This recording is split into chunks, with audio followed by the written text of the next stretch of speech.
Wootton, meaning farm in the wood, is a village midway between Ryde and Newport, at the spot where the creek, tidal to that point, is crossed by Wootton Bridge. It was recorded in the Domesday Book as Oderton, and after several changes of name is now known as Wootton Bridge. The parish of Wootton extends from the western bank of the Blackbridge stream, which flows out into the Solent as Wootton Creek at Fishbourne, to the western boundary that runs from King's Quay, across the bottom of Lushington Hill at its junction with Park Road, to White Rails Road in the south. To foster a spirit of community as the new millennium approaches, a group of villagers decided to research the history of the village and to record their findings in a tapestry that would hang in Wootton Community Centre in Brannan Way. They also drew up plans to erect a notice board and village map opposite.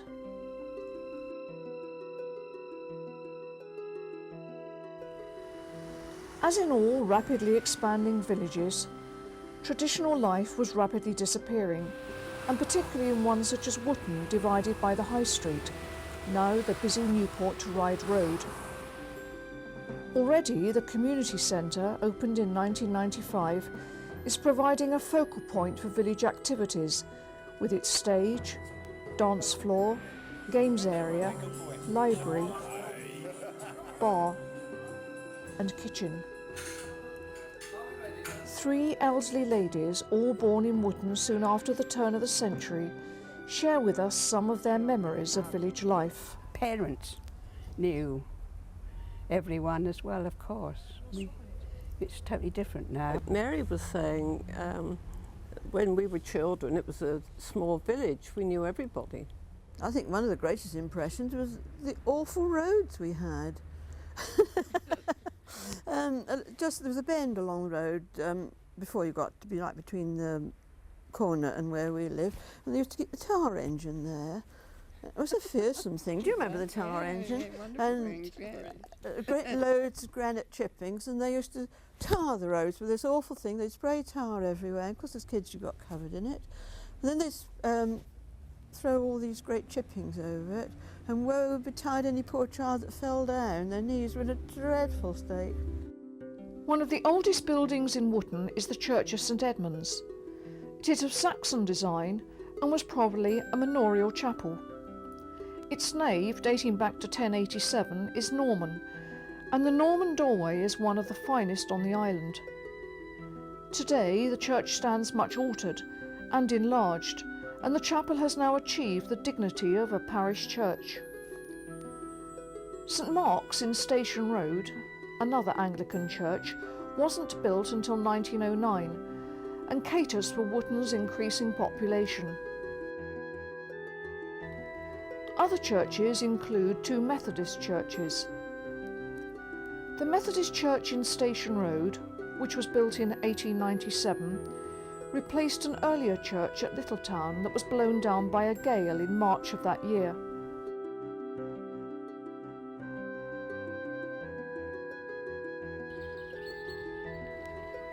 A 100 years later, the church celebrated this event, and members processed to Littletown for a centenary service. On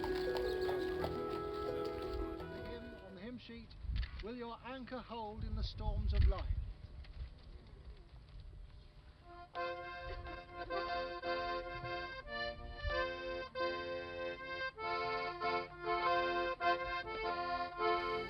The other Methodist church, formerly a Wesleyan chapel built in 1840, stands at the bottom of the High Street. Wootton boasts many interesting buildings. In Station Road stands the Brannans, once the home of the famous island engraver George Brannan. Opposite is the old pub, the Woodman Arms.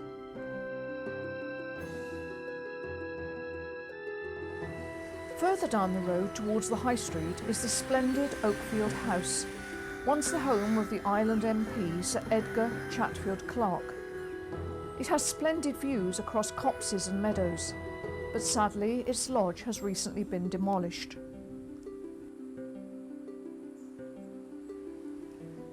Further down Station Road is the Lich Gate to Fernhill House and the lodge. Built in the 19th century by Lord Bolton, a former governor of the island, this fine castellated mansion was destroyed by fire in 1938. Some buildings remain, but mobile homes now reside on the site of the old house. There were two entrances, one from Station Road, formerly called Beach Lane, and a second from the bottom of the High Street, by Wootton Bridge, past Fernhill Farm.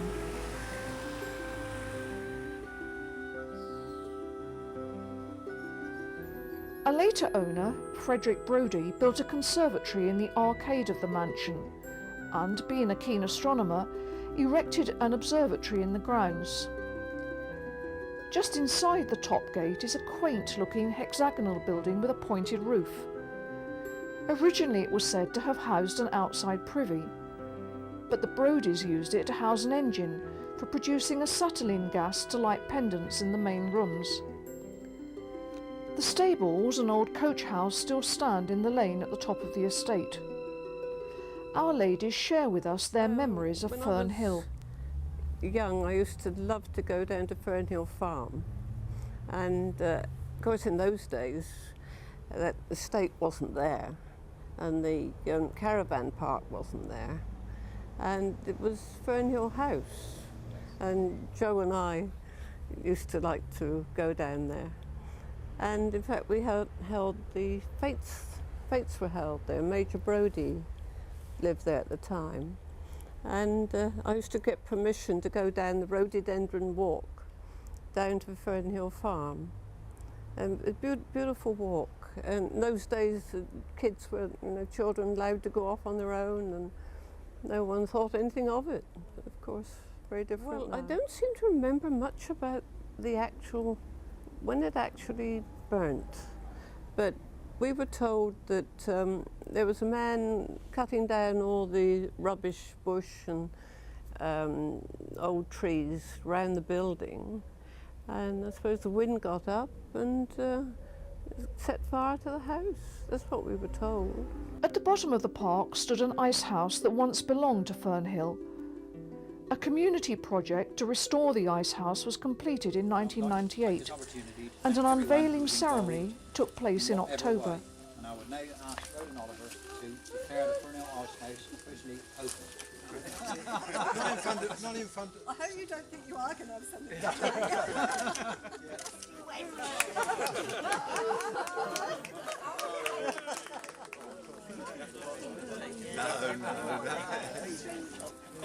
My name's